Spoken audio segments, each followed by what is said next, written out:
given the what is going on in the country right now and the ongoing militarization of the United States of my country, I don't see it as beneficial to my country.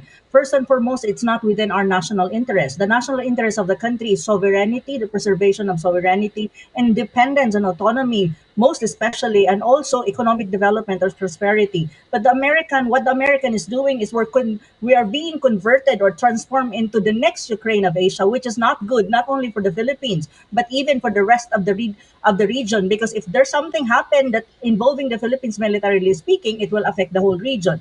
And when you talk about the South China Sea, I really hope that uh, the agreed provisional arrangement right now in terms of resupply mission in the Ayungin Shoal, or the what you call the second Thomas Shoal, will work out in not only now but in the long run, because there was a successful mission that happened just last Saturday or Sunday, if I'm not mistaken. But the problem with the Philippines right now is the current president is not someone that you can trust that he will be consistent in his pronouncement and his statements, and sometimes policy changes every now and then. This is very worrisome, precisely because, as what the other speaker have said, I mean, it seems that the United States is governing, and even it's the one handling when you talk about security and military in my country. So this is not good. And Mm-hmm. one more thing that we have to remember, there is already a deployment or deployed mid-range capability based missile system in the Philippines, in the northern part of Luzon.